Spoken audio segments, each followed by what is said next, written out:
Imagine digging through frozen ground in Alaska and realizing you're not standing on ordinary dirt. You're standing on top of a graveyard that has been frozen for thousands of years. And here's the terrifying part. Before the bones even appear, there's a smell. A strange, unmistakable smell of wet dirt, decay, and ancient organic matter trapped beneath the ground. Then you find a bone, then another, then dozens. And suddenly you realize something incredible is hiding beneath your feet. This isn't a movie. This is a real gold mine in Alaska. And beneath the gold lies one of the most extraordinary Ice Age fossil discoveries. Scientists who visited the site were stunned. One researcher described the collection as unlike anything he had seen before because so many Ice Age fossils were coming from the exact same location. For a paleontologist, that's incredibly valuable. Instead of finding one isolated fossil here and another hundreds of miles away, researchers can study thousands of remains from a single environment. And some of these bones are remarkably well preserved. One fossil may look like an ordinary piece of bone, but look closer and you can sometimes find details that survived for thousands of years. Ligaments can remain attached. Some bones can even preserve material inside them. And in extremely rare cases, researchers can find preserved skin or fur. These aren't just bones anymore. They're pieces of an ancient ecosystem. The reason for this extraordinary preservation is permafrost. Permafrost is ground that remains frozen for long periods of time. In Alaska, layers of mud, water, ice, and organic material can remain frozen beneath the surface.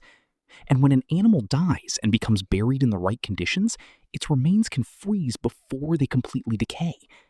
Then they can remain locked inside the frozen ground for thousands of years.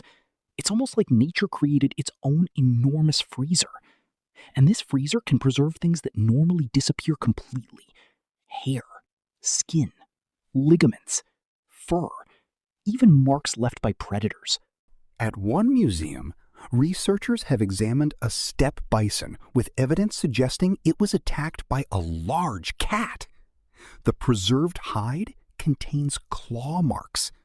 There are also puncture and bite marks in areas consistent with how large predators attack their prey today. Imagine that. A hunt that happened thousands of years ago, and the evidence is still there. The bones can tell scientists what animals lived in the region. The injuries can reveal how they died. And the surrounding sediments can tell researchers what the environment looked like. Even tiny layers of volcanic ash can become important.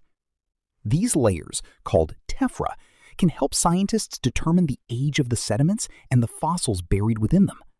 So every layer of dirt can contain information. But getting to that information isn't easy. The miners use powerful streams of water to expose the frozen gravel.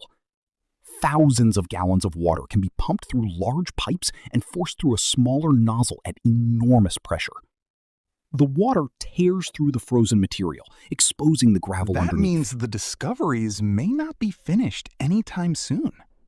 In fact, after years of collecting, the number of bones recovered has become so large that they eventually stopped counting them individually. More than 100,000 bones have reportedly been collected over several years, and there may still be countless more underground. That's what makes this place so extraordinary. To a miner, it's a gold deposit. To a paleontologist, it's something completely different.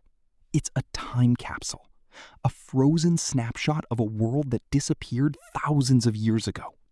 A world where mammoths walked across the landscape, where giant herds of bison moved across the cold plains, where horses lived alongside powerful predators, and where every death left behind a clue. Today, scientists can pick up one of those clues and reconstruct pieces of that lost world.